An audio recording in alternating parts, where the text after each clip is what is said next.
views expressed on this program are those of the hosts, guests, and callers, and are not necessarily those of this station, its management, or other advertisers. You're listening to Transformation Talk Radio.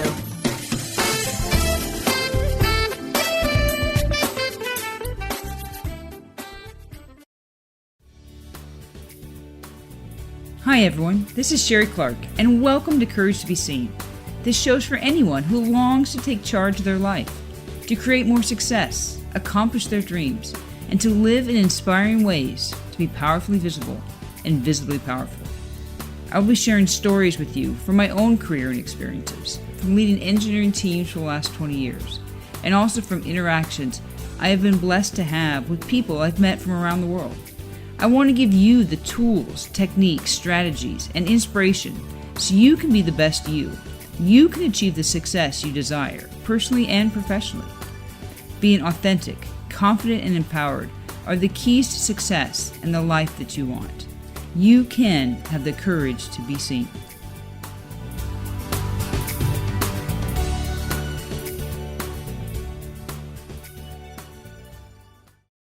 Hi, I'm Sherry Clark, and welcome to Courage to be Seen. I'm excited that you're here with me today. And today we're going to talk about those times when, maybe you feel stuck, or there's a decision that, you need to make or you're thinking about, and it's just keeping you from moving forward.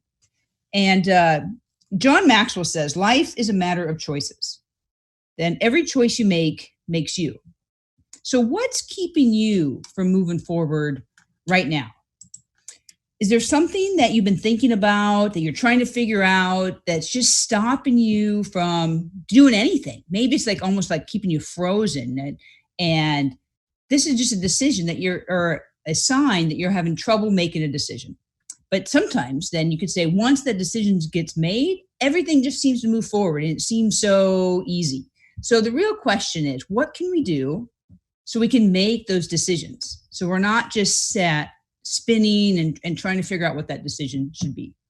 That most people actually find making decisions difficult. We have lots of processes and procedures. Maybe we're gathering data. We need to sleep on it. We need to get more people's opinion. And we do a lot of this in the words of trying to make the right decision.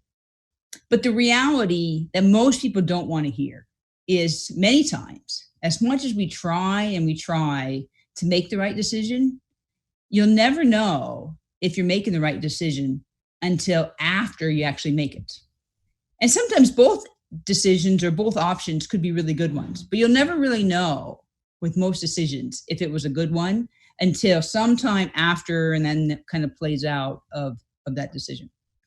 I thought about doing this show. My whole kind of idea was when I heard last month that Alex Morgan, if you don't know her, she is on the USA women's soccer team and the one that won the World Cup. And her and her husband announced that they're expecting. And so I was thinking about that, and everything that you have to do, especially as an athlete at that level, that goes into a decision on if you're going to have a child. Like you're going to have the child, in season, out of season, that 9 months. The soccer team plans on playing in the Olympics next summer. And I know Alex has said that she would like to be on that Olympic team. And so when you kind of figure that out, what a decision that you have to make. I know some female athletes have been penalized by their sponsors because they've gotten pregnant and then maybe, can't compete in track or various things. And so that was the idea. I thought of, wow, this was just something that I had been reading about. And there's a lot of people that have the same kind of decisions, maybe not to the level of the professional athletes. And Serena Williams, there was a lot going on. I think it was HBO that they kind of chronicalized her having her daughter and having to go through some of the decisions that she wanted to get back in shape and training and play at her professional tennis career. And her trainer had to have a conversation around breastfeeding and could she continue to nurse and get in the physical shape that she wanted to compete at. So a lot of tough decisions that women have to make. I know I had some that I had when I had my boys. One, I know my oldest son, I did a trip to an oil refinery, something that you do as an engineer. We were going to install some equipment, and I wasn't too far along, but I was climbing up the ladders and the equipment in the oil refinery. And then with my youngest son, I didn't do a ton of travel when I was pregnant, but I did do a trip to Europe, and I went to Switzerland and Germany. I've never gone to India or China when pregnant. But women have these decisions in their careers that pregnancy does affect. So that's kind of like the first idea that I had, that we should do a show, primarily on how to make decisions. And maybe you're thinking, okay, I'm done having children, I'm not interested in children, or just that kind of thing doesn't, those kind of decisions I'm not worried about right now. But how about the holidays are coming up? Holidays are a lot of stress for a lot of people, mainly because of decisions. And you want maybe to make people happy, or your family expects you to do one thing and you would like to do something else for the holidays. How do you make those decisions and try to keep everybody on the same page? Or I know we have our own holiday traditions. I'd love to spend more time with my family, but it doesn't work out. So that's not what we do. The next big decision that I think I get a lot of people, asking me about, or asking for mentoring or coaching on, is career decisions. That people want to know what they should do next. There's not a clear line of sight for, what you do in your career. There's not one path. Everyone takes the exact same steps in their career. So the fact that there's a lot of gray actually, makes it tough for people to say, should I take this next job, or when should I take this next job, or what should I do with my career? Also with that, many times if you're going to take one decision, the other one closes the door. So people like to keep options open, but sometimes you have to make a decision and actually close a door to move things forward. So I did some research on the internet. There's a lot of places that say that people make 35,000 decisions a day. While that's said all over the place, I couldn't find any actual sources or references of where this number came from. It seems like a lot, because if you were going to make 35,000 decisions a day, you would have to be making a decision every 2 seconds. And while we do things every 2 seconds, like what page to read on the internet, or should I stand or should I sit, I don't really think that that's a realistic number of decisions that we do make. A Columbia University researcher stated that, though, in her research, the average person makes 70 conscious decisions a day. That seems more realistic, that you could think of, okay, I actually decided to do 70 things a day. And let's say if you got 8 hours of sleep, so that in 16 hours, you spread those 70 decisions. That's still a lot of decisions that you're making on a regular basis. So if we're making so many decisions, you'd think we'd be good at it. So why is it so hard to make decisions? And what are those decisions that you find easy? And what decisions that do you find difficult? The first reason that I think that, making decisions is hard is we're worried about what other people are going to think. That we say we're trying to make the right decision. Many times it's not, you're trying to make the actual right decision. You're trying to make it, you don't want people to think you made the wrong decision. You don't want that judgment from others of what are they going to think after you've made this decision. That too often we just say we want to be liked. I had to come to that realization long ago at work. I have to make a lot of decisions. And if I'm going to make decisions with the whole intent to be liked, I will not make the right decisions for the business. So you really want to make sure you're following your gut and you're making that decision and not worry so much about what the opinion of others is. Be true to yourself when you make those decisions. The second thing of why making decisions is hard is too often, if you make a decision, you have to take an option off the table. You can't have both. while you're in that process of making the decision, it might seem like you're kind of having both, but you do have to at some point say, I'm going to go with A, so I'm not going to have B, and you have to close that. I've had to do this with some of my career choices and career options. Early on in my career, as I was kind of debating about different things, I might want to keep like both paths open to see, well, could I go this way or could I go this way? What I found is it's much better if I just sit down and decide, what do I want? And it's all right to close like option B, close that door. If it's not the right one, just take it off the table and be okay to go with option one. You don't need to have both options once you've decided. But too often we want to keep with it. And then the last reason that many times that we're having trouble to make decisions is really that we're trying to avoid responsibility.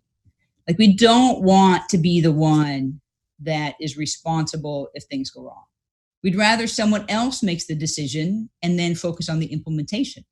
I find that often that I can usually get help from people to implement things, but sometimes for them to make the decision can be the hard thing. Like they'd rather bring you the options, all the research, and have me make the decision. And so sometimes I just like to say, okay, well, what do you suggest? What do you recommend? And usually people always make the right decision, but they just don't want that responsibility of, in case things go wrong, that yes, if it's good, they get the recognition, but if it goes bad, they don't want to be known as the person that made that decision. A KPMG study said 41% of people are overwhelmed with information, so they avoid making the decisions. That some of the studies even show that, like in shopping, if there's too many options, that people will be just too overwhelmed. Like let's say you want to go jean shopping. If you go into a store and there's this whole wall with lots and lots of blue jeans, many times that actually reduces the chance that someone's going to buy a pair of blue jeans versus if they have a smaller number of options to choose from, and they're more likely to buy. I know I've been sometimes overwhelmed when you just have too many options. And that's what they say. 41% of people say, if there's just too many options, it gets too overwhelming. I'm not going to decide. So what steps can you take to make better decisions? One quote is, it is often said that a wrong decision taken at the right time is better than the right decision taken at the wrong time. So I think that's important for us to keep in mind, because sometimes you just need to make the decision, and delaying it forever that doesn't help you. So we want to make decisions, and let's kind of focus on how do we make those decisions and how do we make them faster. I think engineers are actually good at making decisions. Some of that is because every day they have to make small decisions. Maybe they're not, as consequential as some of the decisions we're going to talk about. But let's say you're designing a circuit. We have to pick a resistor value. So you get practice making little decisions. And many times also engineers tend to be data oriented. So there's kind of less emotions involved in some of their decisions. And so using data and getting practice making decisions on a regular basis, that you can just be better. And decision making takes practice. That I like to think of the fact that when I think about decision making, and I think about if people are making the right decisions or wrong decisions, nobody wakes up in the morning and goes, I plan to make bad decisions today. When you really just think about, everybody gets up in the morning and wants to do good things. They want to make good decisions. Now, people will make the best decisions they can from their point of view, with the data they have, with the experience they've had. And so sometimes that can limit, the success of their decisions, because they don't have the whole story. They don't have the whole set of data, or they have a different viewpoint than you have. But people tend to want to make good decisions. I just believe that kind of in my heart. And so steps that you can can take, though, so you can start practicing on making better decisions. The first one is set a time limit. You need to set a time limit of how long are you going to think about this decision before you make it. Some decisions, maybe that's an hour. Other ones, it can be really good to think about, like, to the next day. Maybe you need to sleep on it. Big decisions, maybe you want to go a week, but there's very few decisions you really should go longer than that. Because at that point, you're really just procrastinating. You're finding reasons not to make the decision. And not making a decision is a decision. You don't have to decide. You can consciously say, I'm not going to decide, and then live with those consequences. But set up a time. So that's the first step. So if you have a big decision, whatever that might be, first think of how long am I going to think about before deciding, and then set a time and then decide at that point. The second thing is make sure that you're picking what you want to do. Don't be deciding based on what you think the reaction of others are going to be, or this is really what other people want, but it's really against what you want in your heart. So put yourself first. You're the one that's going to live with the decision. So make sure that you're doing that. The third one is write it out. You can do like a pro and a cons list. You can journal. Sometimes get those ideas out of your head onto paper to help you make the decision. Some people like really kind of fancy tools like Pew Matrix. We use them at work to help compare different ideas. But put the ideas down, from your head onto paper, and sometimes that can provide some clarity. The fourth thing is actually sometimes sounds the simplest, but it's probably the hardest, is just pick one. Too often, like two options are too close together really to say which one's better than the other. And sometimes you just need to pick one and then live with the consequences. We did this with my son. We set him up with an IRA so he could start to learn about investing. And so he has his money in there ready to go. And we said, well, now you got to invest it. And you have to pick something to invest in. And he's like, well, how do I pick? And I'm like, you're going to invest this for like 30, 40 years. So it really doesn't matter, right? Right now, you just need to pick something, have some good options, the S&P, the Qs, the Dow Jones, very simple things. But like after that, just pick out of the good options. The fifth thing is talk it over with someone. Ideally, it's someone that's not vested in the outcome, so they're not going to try to influence the result. But talking it out with somebody can actually help you get your thoughts clear, and they can ask questions to help you make your decision. The sixth item is start to implement the decision. Just saying you made the decision, but you don't have any implementation, you didn't really make a decision.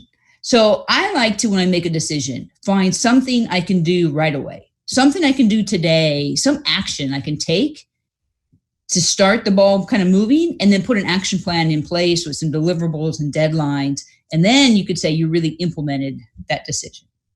And then the last step is remain flexible. Because you don't know if you're making the right decision or not, you want to remain flexible as you learn. And you find out, well, okay, maybe the end goal was the right one, but my path to get there could have been better. And it's not working. And I could make some changes, some modifications. So I can still get to where I want to go, but I need to go on a different path. There's different levels of decisions. Some of them you could say are simple things like, what are we going to have for dinner tonight? But there are some life-changing decisions that you want to think about. And so when you're stuck, find out, think about, is this a simple decision I should just move forward with? Or is it life-changing that maybe there's a reason why it's taken a long time? So things like where you went to, or where you're going to go to school and what you're going to study, that's life-changing. It kind of sets you on a trajectory in life. Yes, you could study something again later, but at least for a period of time, you're going to be headed in one direction.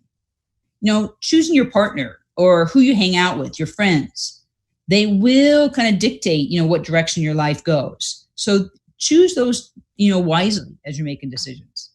Where you're going to live, are you going to buy, you're going to rent.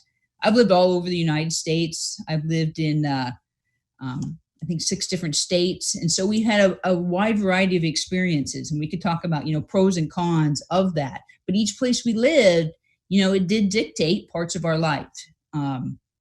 You deciding to have kids. That's a big decision if you're going to have kids or not.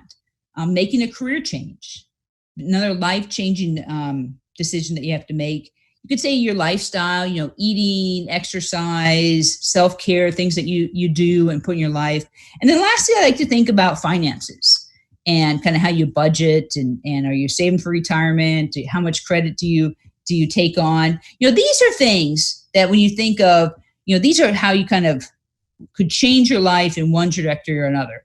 Other decisions, like where you're going to spend Thanksgiving, doesn't necessarily change the direction of your life. So as you're using the techniques that we went over earlier, know how significant is the consequence. Is it one of these areas that you could like kind of change the trajectory of your life? Are you trying to make a career change? Are you trying to change companies? Are you trying to change from an individual contributor to become a manager? Those are big steps that you want to take some time to make your decision.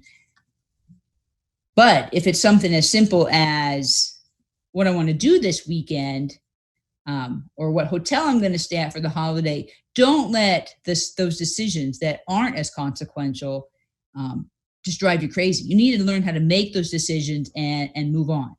I used to spend a lot of time researching hotels when we'd take vacation. And I learned that I really just needed to pick one. And after I always picked it, my husband always said yes. So why I used to stress so much about picking the hotel, to take on vacation, I really don't know. Now we just grab one and we kind of go. And so I really tried to break my decisions up. Is it in this life-changing category? And then I take time and make sure I'm making the right decision. Or is it something you just need to decide and go? So the 7 items that will help you to make the decision, if we can just summarize. The first one, set a time limit. Know how long you should take that decision and how much time really should be. Is it one of these life-changing decisions, or is it a smaller decision? If it's a smaller decision, maybe 1 hour or 2 hours is good enough. If it's life-changing, take that week, take that time to make the decision. Second one, pick what you want to do. Make that decision for yourself. Don't make that decision based on what the reaction for others is going to be. Follow your heart. Third one, write it out. Use a journal, use a list. Get those ideas kind of out of your head so you can work through them. And once they're on paper, many times it's easier to make the decision. Step 4, sometimes you just have to pick one and then see how the consequences are, after that. You won't know until you decide, if it was the right decision or not. Step 5, talk it over with others and go through your thought process and try to get some advice from people that aren't involved in the decision. Step 6, implement the decision. Turn it into action. Take that first step once you've decided. And step 7, remain flexible. So even though you've decided and you have your end goal in mind, know that sometimes the process, how to get there and the steps, might have to be changed as you go along and go ahead and make the changes as needed. So hopefully that these steps today will have helped you as you need to make decisions, and you'll find yourself as you implement them of being, less stuck. So remember that we can only be ourselves. And by embracing all of myself and having the courage to be seen, that I've really transformed my life. And I'm trying to share that with you. I hope that you find this interesting. You can check me out on my website, couragetobeseen.com. I'm on Instagram. Every day I post inspirational messages. So you can check me out and follow me there. And, make sure you subscribe to this. We're on all the different podcasts. And that way you'll get notified every month when we have a new episode. So thanks for listening, and I hope to talk to you again soon. Thanks so much for joining me today. I hope you've been inspired to take action on at least one thing starting today. To learn more, check out couragetobeseen.com. There you'll find my blog and additional resources, including you can download a copy of 10 Ways to Live a More Courageous Life. Thanks again for listening, and make sure you tune in next time to learn additional ways to have the courage to be seen in your own life.